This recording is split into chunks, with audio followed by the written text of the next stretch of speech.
to be a member of. Yeah, you get the wrong ones. When I'm coming here, I always go like 1 kub to 19th. And 19th is always synchronized. It's like I feel like it's about a secret tunnel or something, because it just goes straight through, and I'm like, yeah. I sit at 17th, so you're not in the morning for me. Maybe I'm timing wrong. Sitting out there at 5 a.m. and all the lights are light up, all skies, and you're like, what is going to change? 5 minutes later, somebody's 3 a.m. Yeah, bastards. I've actually seen people lower on funny stuff to the bridge. Oh yeah, bastards. I know, that's why I don't go to 20th anymore. They get me every time. All right, so grab a mat. We'll do some abs. All right, so bridge. Give me some technique pointers that you guys use on bridge. First bridge. Yeah, take them towards the knee. Whoa. Slow down, Trigger. Maybe I should give Rebecca the camera for this one. Maybe I should give you the microphone for this one. Yeah.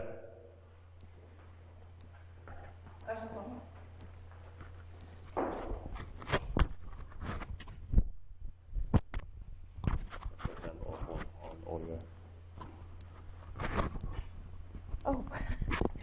I'm looking you up. You mic me? I know you've done this before. Yes, I have. Alright, cool. So Becca, talk me through reverse bridge. So let me do the exercise that I like to do. Okay. And then you can tell me what technique you got. So I know this is something you have. I'm not above using people that are experts as well. Because the one thing I like to do is just like this guy right here. The way I'll describe this is I'll talk about the way I understand the pelvic floor, the pelvic floor is incorporating rotation. By trying to crush this where it can be instantly rotated hips. By having active crushing going on while we've got hips going up and down, there's a variation of rotations happening in there. It's a deep pelvic floor exercise. I've had people sometimes say that they feel like it's ever done it. It's really not so athletic. But like someone like that, that's 2 boot camps ago. Like a every program ago. Yeah. And I was like, yeah, you will be stronger very well. Alright, so what I'll have people do is I'll have them go, so just give me up, down, just like 3 up. Good. So 1, 2, 3. Good. So I'll give them that variation. Then, one of my always get people is to take 1 foot out. Good. So they keep the knees level with each other. And then up, down, up, down. Good. What I'll try and look for enough people to do is level as they go. Good. Then I'll do the other side, obviously. Alternatively, what I will do is, if you want to drop that, is I'll have to take a foot vertical. And so then I'll do a few of these with the heel pointing towards the sky. So just give me that one. And then again, in an attempt to get into that deep pelvic floor muscle, I will have them internally rotate the foot. Do you have a rigid box? No. Just internal rotation if you're going vertical. Yeah, typically we will just like recross anyway. And then I'll do an external rotation, like that, and then up. What I find is internal rotation, if someone has tight hips, it cramps up their inside thigh every time. And if someone gets that, I'll just immediately say, just go straight the other foot, and then come back. So just give me 2 half sets of each, as opposed to 1 set of each. So when you internally rotate, are you okay with it? You want the hips still level? I want to try to keep hips level. I don't want rotation hips, I want to keep it here. What I'm trying to do is I'm trying to get, what's that? You can't get ready to rotate without dropping my hip. So now the question would now be to say, here's some of the hip types you have related to that. In other words, so what's happening is as I go here, your hips, the external rotators of hips are saying, I'm not interested in that. So it's asking the hips to tilt and rotate to compensate for that thing. Anyway, so back in. So for those, or any other variations would you like to do? Please fill your knowledge and Okay, well, I like, if you were, give us cues. so cues, spiral the inner thighs down, lengthen the sacrum. Spiral the inner thighs down. So spiraling them down, so internally rotating your thighs to the earth. Okay. The other thing is to lengthen the tailbone towards the knees instead of tucking anything in the sacrum. You want the length. You want it straight out. So lengthen the sacrum towards the knees. Lengthen the sacrum towards the knees. So what I'm trying to do is not point the sacrum towards the ground, but you're using the cue of the knees to try and get people to flatten out the lower. Yes. Okay, so basically what you're saying that as a cue to try and reduce low back curvature. Yes. Now there are two philosophies on the glutes of having them engaged or not engaged. In traditional yoga, they say don't engage them. Forest yoga, you engage your glutes. I'm gonna go with just the don't engage them. Just to say that I want them to learn to engage by themselves, not to force them to engage. So I heard it described to me really well at a recent conference I went to with Gary Gray, where he talked about the EMG studies on muscles. Talk about actively switching on muscles. And he said, when you actively switch on muscles, what happens is you basically jam joints together.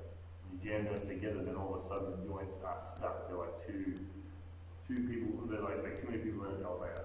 They're just uncomfortable, and they don't have space to actually flow and move. The body's designed to flow and move. So we want muscles to be able to flow against each other. A second piece of that is sometimes in EMG studies, they'll say, okay, well, there's a whole bunch of activity coming out of the muscle when I flex it. So that's great, right? And he says, the question is, the muscles are designed to work in concert with other muscles. So when I do that, am I making the muscle scream, or am I making the muscle sing? And so if we can figure out a way to make the glutes activate naturally through this movement, then that's going to be preferred in the philosophy that we're following. Right.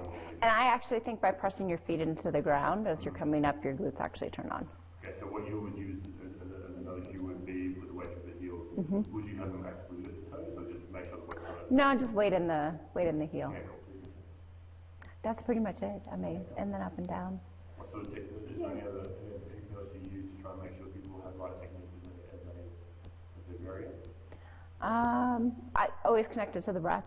Inhale, lift, exhale, lower. Can you elaborate on the pulling the sacrum towards the knees, or explain how you would get well, so if you're tucking your tailbone up, that basically you're just asking them to neutralize the pelvis. So you're just lengthening instead of any tucking or tilting. It's just a lengthen. So it's just finding the length through the low back. And then by putting the weight in the heels, your glutes do turn on. And then again, just one vertebrae at a time. So they keep the movement slow, not fast. You go one vertebrae at a time. So, which is amazingly hard to kind of do. To try and get that done. When I do one vertebrae at a time, I find myself really roll. That's why the bicycle is really tight. Like a bicycle chain? No. No, because then you're adding the tilt. Then you're tucking. So when you roll one vertebrae at a time, you stop with your thoracic? Yeah. So it's really, because this is all stabilized, right? So this, you're not moving this. It's just the spine, the upper body you're moving. You're trying to keep the pelvis in the same orientation? Yes. So you're trying to move the vertebrae? Yeah. Slowly. Yep.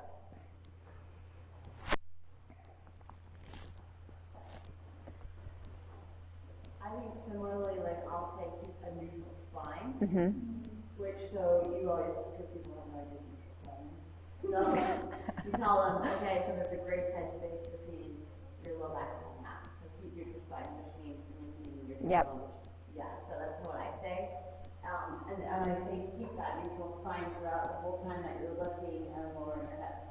And then the other thing is that you roll up, so doing a bridge versus, sometimes I'll have them do one vertebrae at a time, but with that, that's more of a roll up, so you will tuck your tailbone, because you have to when you hit one vertebrae slowly at a time. So that's more, because I was taught before I was teaching that, one vertebrae.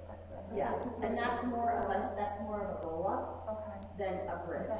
So bridge is just everything up and down in one. A roll up, you go through each vertebrae all the way up, and each vertebrae all the way down, and that's more core. Okay. Yeah. When would you use the roll, and when would you use the bridge? You can do both. But when, I know you can do both, but when would you want to do one or the other? If you want to focus more on core, you can roll. If you want to focus on hamstring, hips, areas of the bridge. Okay, cool. Yeah. So because the roll up is really all core. You're really having to control this in order to really hit each vertebrae, and you're really having to touch your tummy. Would you say that if you asked the group to do a roll up and they couldn't do a roll up, that you then have the whole group doing a bridge and No, because here's the deal, when you say roll up, you tell people you are going to have sticky spots. I mean, it's actually kind of an interesting thing to do with people, because then they learn and they're fine, My thoracic is one big block, like it will not go down one vertebra at a time. No, like the thoracic, right, then. Right, and others will be lumbar, but they can get all the way through thoracic and then lumbar they have to put it all down at once. So it's kind of interesting for people to do that because then they get to know what they can't, their mobility within their spine. No, that's on bridge. That's So then we've got plank we're putting the same weapon. So I'm going to say for this one, this is for emergency from example to that. Plank we put one from plank and weapons. Basically what I mean by that one is, what you want to me, what I'm doing, now, has everyone seen the north-south plank that I do? yes. Everyone's seen that one, great. So a different variation is if I come out here, and then come here, and then come here, and come here. It's each time there's a lower abdomen has control,